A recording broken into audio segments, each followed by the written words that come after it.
말씀은 누가복음 1장 26절부터 38절까지의 말씀입니다. 누가복음 1장 26절부터 38절입니다. 신약성경 87페이지에 있습니다.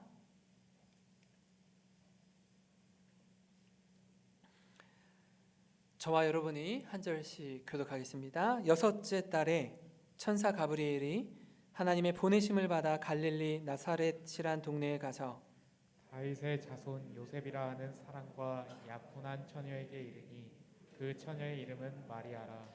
그에게 들어가 이르되 은혜를 받은 자여 평안할지어다 주께서 너와 함께 하시도다 하니 처녀가 그 말을 듣고 놀라 이런 이가 어찌하며 천사가 이르되 마리아여 무서워하지 말라 내가 하나님께 은혜를 입었느니라. 보라 내가 잉태하여 아들을 낳으리니 그 이름을 예수라 하라. 그가 큰 자가 되고 지극히 높으신 이의 아들이라 일컬어질 것이요 주 하나님께서 그 조상 다윗의 왕위를 그에게 주시리니 영원히 야곱의 집을 왕으로 다스리실 것이며 그 나라가 무궁하리라. 마리아가 천사에게 말하되 나는 남자를 알지 못하니 어찌 이 일이 있으리이까.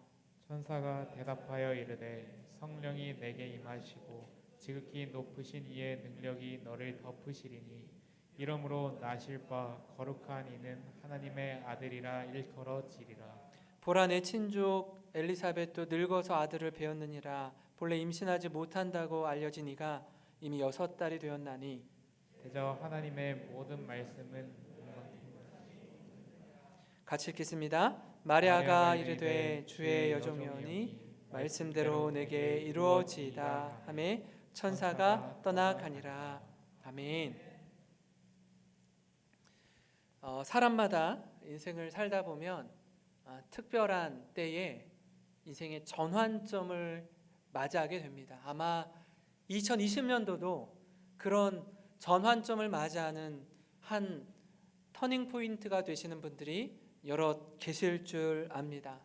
그리스도인 역시요, 예수님을 믿고 변화되는 모든 과정 속에서 인생의 전환점을 맞이합니다. 이것을 글로 기록하거나 사람들에게 나누는 걸 간증이라고 말하는데요. 보통 간증의 기본적인 형식은 예수님을 믿기 전에 나의 모습, 그리고 예수님을 믿는 과정 속에서 어떤 일이 일어났는지, 그리고 마지막으로 예수님을 믿은 후 달라진 변화된 삶의 변화를 기록하거나 같이 나누는 걸 간증이라고 말합니다. 한 분 한 분의 간증 이야기를 듣거나 또 간증문 기록한 걸 읽다 보면 하나님이 이분에게 특별한 은혜를 부어주셨구나. 예수 그리스도를 알기 전에는 죄가 죄인 줄 알지 못하고 행하던 자리로부터 믿게 된 과정 속에 하나님이 어떻게 사람을 보내주시고 붙여주셨는지, 그리고 복음의 말씀을 통해서 놀라운 변화 가운데 오늘에 이르게 되었는지를 살펴볼 수가 있습니다. 그 구원의 은혜와 감격이 있는데요, 우리 성도님들의 신앙의 여정은 어떠하셨습니까? 어떤 분은요, 믿음의 가문을 통해서 저는 3대째입니다, 저는 4대째 믿음의 가정 속에서 자라왔습니다 하시는 분들이 계실 거예요.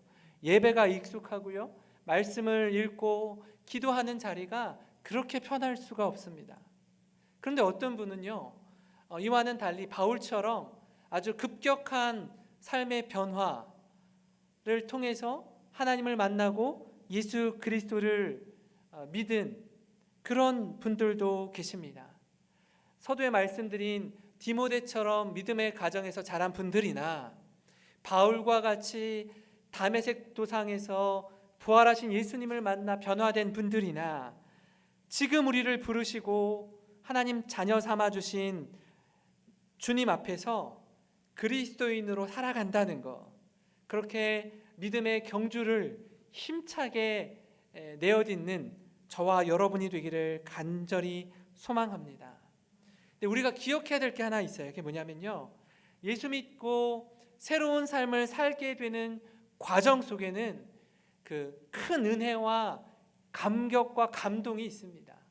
근데 그 감격과 감동을 뒤로 하고 우리가 치러야 할 대가 지불이 있다라는 거예요. 그게 뭐냐 하면 이전에는 그냥 평소 하던 대로 살았던 삶이 죄가 죄인 줄 모르고 살았는데 예수님을 믿고 말씀을 통해 하나님의 뜻을 살펴보니 이렇게 사는 건 하나님 기뻐하지 않는 삶이었구나. 더 이상 이렇게 살 수 없구나. 그렇다라면 내가 그 삶을 즐겼다라고 해도 이젠 그렇게 살면 안 되는 거예요. 그런 결단과 대가 지불이 필요한 겁니다. 또 이전엔 이렇게 살지 않았어요. 근데 하나님께서 원하시는 뜻이고 주님의 말씀이라면 그렇게 살지 않던 모습을 이제는 그렇게 사는 모습으로 도전하고 의지적으로 결단하면서 예배의 자리를 지키고 하나님을 찬양하고 주님 앞에 기도하는 삶을 살아야 된다라는 겁니다. 같은 맥락에서 오늘 읽은 말씀을 좀 살펴보려고 하는데요. 가브리엘 천사가 마리아에게 나타나서 일명 수태고지라고 합니다. 네가 예수 그리스도를 잉태하게 되었다라고 전하는 소식, 이걸 수태고지라고 하는데 마리아에게 나타나서 이 복음의 기쁜 소식을 전합니다. 근데 한번 생각해 볼까요? 이미 마리아는요 약혼을 했고요, 약혼자가 있습니다. 아직 결혼하지 않았지만. 근데 그 상황 속에 마리아가 은혜를 받은 자여 평안할지어다, 네가 아들을 낳을 거다라고 말하는 거예요. 여러분이 마리아라면 이 천사의 이 복된 소식이라고 말하는 이 내용이 어떻게 받아들여지겠습니까? 기쁨이 되겠습니까? 저라면 그렇지 않을 것 같아요. 깜짝 놀랄 것 같아요. 이게 무슨 말이냐고. 신명기에 처녀에 대한 규율을 이렇게 말합니다. 22장 23절과 24절 말씀인데요. 처녀인 여자가 남자와 약혼한 후에 어떤 남자가 그를 성읍 중에서 만나 동침하면 너희는 그들을 둘 다 성읍문으로 끌어내고 그들을 돌로 쳐 죽일 것이니 그 처녀는 성 안에 있으면서도 소리 지르지 아니하였으며 그 남자는 이웃의 아내를 욕보였음이라.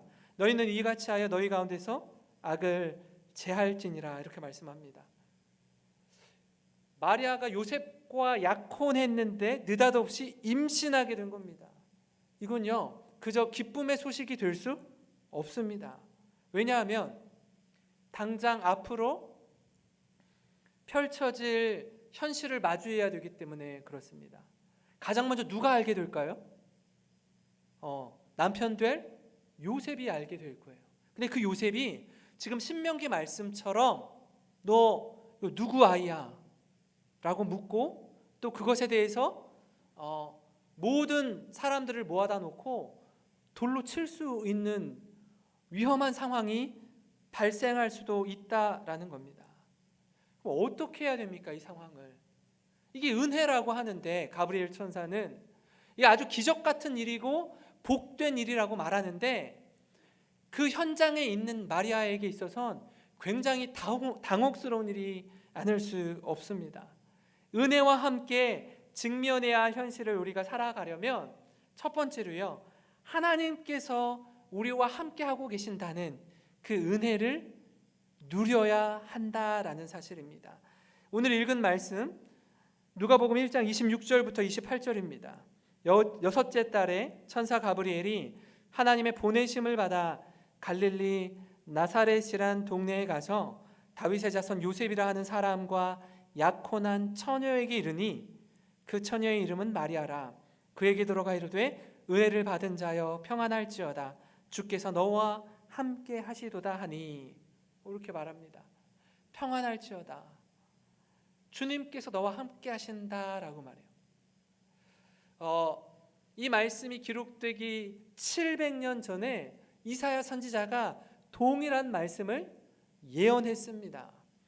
이사야 7장 14절 말씀인데요. 그러므로 주께서 친히 징조를 너에게 주실 것이라. 보라, 처녀가 잉태하여 아들을 낳을 것이요 그 이름을 임마누엘이라 하리라. 이렇게 말씀해요. 700년 전에 예언한 이사야의 예언이 700년이 지난 때에 가브리엘 천사를 통해 마리아에게 임하는 겁니다. 마태복음 1장 23절을 이렇게 전합니다. 보라, 처녀가 잉태하여 아들을 낳을 것이요 그의 이름은 임마누엘이라 하셨으니 이를 번역한즉 하나님이 우리와 함께 계시다 함이라.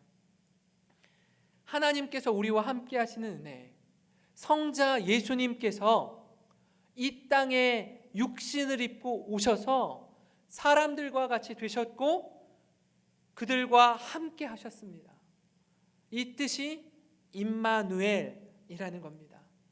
예수님의 탄생 사역에 하나님은 마리아를 초청하셨습니다. 초대해 주셨습니다. 그러나 마리아가 뚫고 나아가야 될 현실이 있고 또 그 과정 속에서 하나님이 세밀하게 간섭하시고 인도하시는 장면을 우리가 확인할 수 있는데요. 이 은혜를 기뻐하며 예배하는 날이 지금 5일 앞으로 다가온 성탄절입니다. 우리가 이 성탄절을 앞두고 있는데 특별히 성자 하나님께서 육신을 입고 이 땅에 오셔서 우리의 죄를 사해 주시고 구원해 주신 그 첫날을 기뻐하고 예배할 뿐 아니라 우리에게 성령님을 보내주셔서 예수님을 주로 고백하는 자는 함께 하시는 성령 하나님을 경험하며 믿음 안에서 이 어려운 때에도 이 절망 가운데도 희망을 바라며 믿음의 삶을 살아가는 사랑하는 성도 여러분이 되시기를 주님의 이름으로 축원합니다. 그런가 하면 은혜와 함께 직면해야 할 현실을 살아가기 위해서는요, 앞으로 살아야 할 현실을 자각해야 된다라는 겁니다. 은혜를 입었는데 풍성한 감격을 누리는데 그 감격을 뒤로 하고 감격의 현장을 떠나면 마주해야 할 현실이 있다라는 거예요. 제가 중등부 사역을 하면서 아이들과 여름과 겨울 때 수련회 장소를 아이들을 400~500명을 데리고 가서 막 집회를 하고 찬송을 하고 밤새 부르짖고 눈물로 감격하고 은혜 충만하게 받고 이제 버스를 타고 집으로 돌아갑니다. 교회 앞에서 딱 멈추면요, 아이들의 부모님들이 차를 쫙 대고 우리 아들, 딸을 기다리고 있습니다. 집으로 가죠. 근데 한 아이가 그렇게 돌아가고 주일날 저에게 이렇게 찾아오더니 이런 얘기를 하는 겁니다. 목사님, 수련회 은혜 많이 받았습니다. 근데 그 수련회 끝나고 집으로 돌아올 때요, 교회 버스에서 내려가지고 이제 엄마가 기다리고 있어서 그 차를 탔는데 엄마가 이러시는 거예요. 야, 땡땡아, 너 잘 놀고 쉬었지? 이제부터 공부 열심히 해야 돼. 자, 가자, 학원. 그리고 수련회 마치고 온 그날 교회 버스에서 내린 그 시간에 아이를 데리고 학원으로 갔대요. 그러니까 얼마나 피곤하고 힘들겠습니까? 은혜 충만하게 받고 집으로 돌아왔는데 시작된 건 또 공부인 거예요.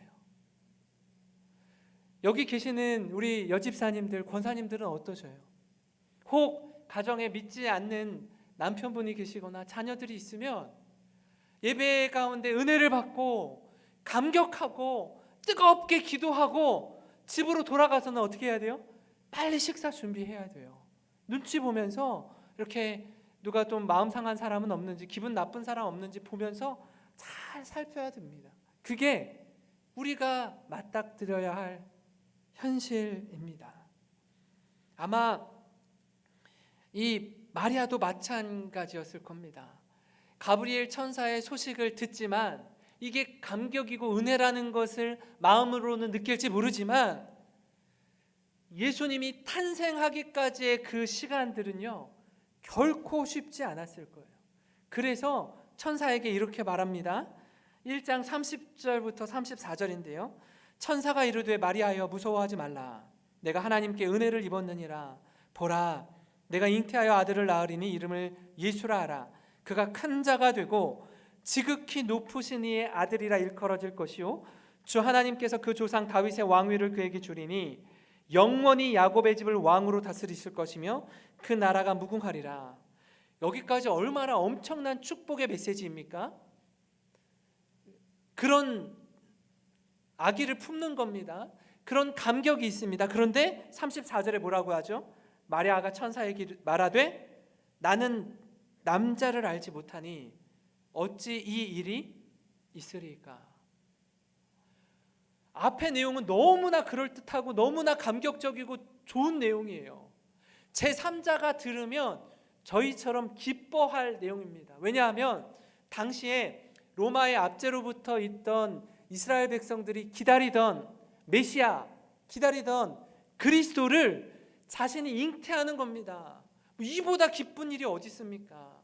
모든 사람들이 기뻐해야 될 일이고 기뻐할 일이지만 그건 제3자가 볼 때이고 당사자에겐 당혹스러운 거예요. 이걸 내가 어떻게 감당하지? 왜 내게? 난 아직 처녀인데. 그래서 되묻는 말씀입니다. 나는 남자를 알지 못하니 어찌 이 일이 있으리까? 이게 다른 사람과 당사자가 바라보는 시선의 차이가 있는 겁니다.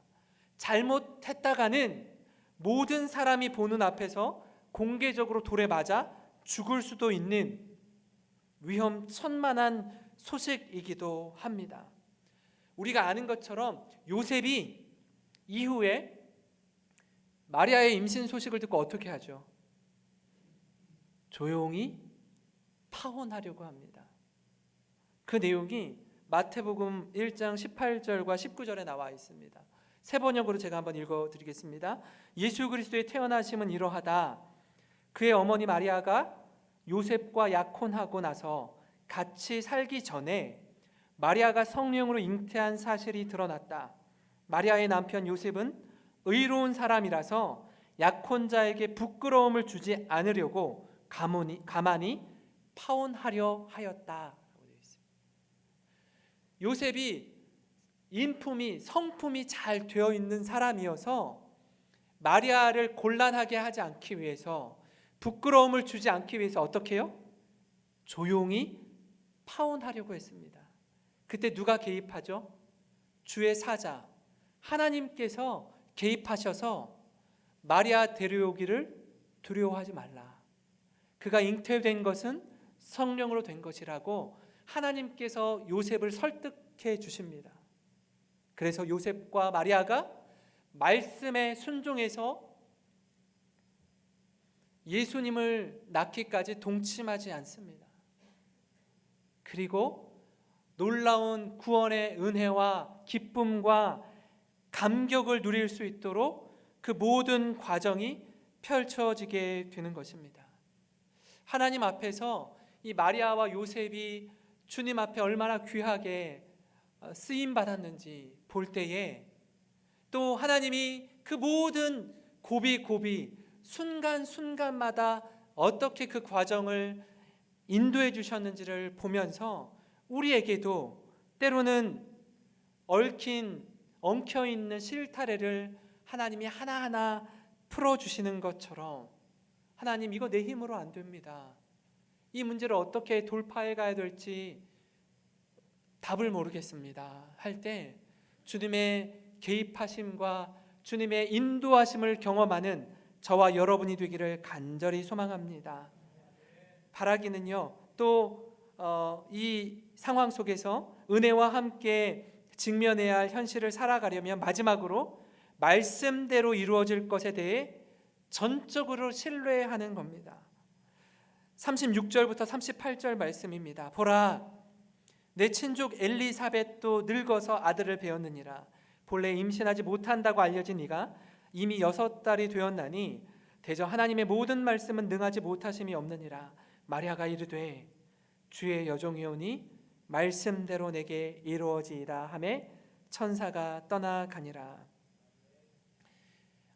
가브리엘이요 마리아에게 네가 성령으로 잉태된 것이 사실이고 이것이 이루어질 것이다라는 것을 좀 첨언해서 하는 이야기가 뭐냐면 너의 친족인 엘리사벳이 본래 임신하지 못하는 여성이었는데 이미 임신한 지 6개월이나 지났다는 거예요. 하나님의 말씀은 능치 못함이 없기 때문에 너가 임신한 게 맞다라고 얘기해요. 근데 제가 여성이 아니고 남성이지만 마리아의 입장에서 이렇게 그 얘기를 들을 때 이렇게 상상을 해봤어요. 이렇게 설득하는데 저는 사실 별로 동의가 되지 않더라고요.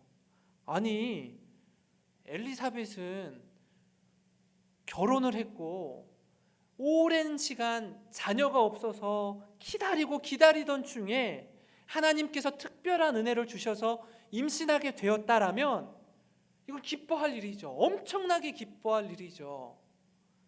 근데 내가 지금 임신하는 타이밍이 아닌 거예요. 지금 임신하면 안 되는 건데 그 임신 소식을 전해주면서 하나님이 능하지 못하심이 없다라고 하면 제 머리로 아무리 연구하고 고민해도 이게 해결이 안 되더라고요. 근데 마리아는 그 이야기를 듣고 어떻게 반응하죠? 주의 여종이오니 말씀대로 내게 이루어지이다. 저처럼 따지고 분석하고 하나님 이게 뭡니까? 왜 하필 이 타이밍입니까? 왜 이때입니까? 라고 묻지를 않는 거예요. 우리에게 펼쳐지는 일들을 곰곰이 한번 생각해 보세요. 코로나가 2020년도, 2019년도 말에 발생한 것이 우리에게 이해가 됩니까? 우리에게 설득이 됩니까? 그렇지 않습니다. 왜 하나님 이게 뭡니까 도대체? 왜 이 어려움을 우리가 겪어야 됩니까? 라고 따질만 하지 않습니까? 근데 분명히요 하나님이 시간이 지난 후에 우리 삶을 돌이켜 볼 때 아마 온 세상의 모든 사람들은 평생의 2020년도를 잊지 못할 겁니다. 왜 하나님이 이 시간을 우리에게 허락해 주셨는지 훗날 깨닫게 될 겁니다. 지나고 나서 그때를 추억하면 이 위기가 변해서 변장된 축복으로 하나님께서 우리에게 주신 선물이구나를 깨닫게 될 줄 믿습니다. 그래서 제가 그럼에도 불구하고 감사 카드를 기록하자라는 게 감사할 거리가 뭐 얼마나 있겠습니까? 그러나 참기름 쥐어짜듯이 하나님 이때에도 우리가 주님께 감사합니다. 주님의 은혜를 생각하면서 어렵고 힘들지만 하나님 여기까지 지켜주신 은혜에 감사를 드립니다. 어려운 때에 우리가 붙들어야 할 건 하나님의 말씀입니다. 혹 내 지식으로 내 경험으로 이해가 되지 않더라도 모든 걸 내려놓고 단순하게 그리고 하나님 앞에서 순전하게 반응했던 마리아처럼 주의 여종이오니 말씀대로 내게 이루어지이다. 이 고백이 우리의 고백이 되었으면 좋겠습니다. 당장은 이해가 안 돼요. 당장은 깨달을 수 없습니다. 그러나 2000년이 지난 이때에 마리아가 얼마나 칭송을 받습니까? 예수 그리스도를 잉태하고 낳은 이 여인이 예수님의 어머니로서 얼마나 많이 주목받고 있습니까? 하나님께서 말씀하신 대로 이루어질 것이라는 확신을 갖고 순종함으로 나아갑니다. 그때 하나님이 우리를 어떻게 사용하시는지 경험하게 될 줄 믿습니다. 이 고백 이후에 훗날 우리가 하나님 앞에 이 시편의 기자와 같이 고백하게 될 날을 기대하는데요. 시편 116편 12절 말씀입니다. 우리 한 목소리로 함께 읽겠습니다. 시작. 내게 주신 모든 은혜를 내가 여호와께 무엇으로 보답할까? 다시 한번 읽겠습니다. 내게 주신 모든 은혜를 내가 여호와께 무엇으로 보답할까? 네. 훗날 시간을 돌아볼 때 하나님께서 이 시간들을 어떻게 인도해 주셨는지, 그 은혜의 풍성함이 어떠한 것인지 깨닫게 되어서, 하나님, 제가 주님께서 우리에게 베풀어 주신 은혜 작으나마 보답하기를 원합니다. 하나님 앞에 우리의 것을 기쁨으로 내어드리기를 원하고 주님을 예배하고 찬송하기를 원합니다. 그 고백이 우리에게 있어서 하나님을 영화롭게 하는 우리 군산 영생교회 모든 성도님들 되시기를 주님의 이름으로 간절히 축원합니다. 축원합니다.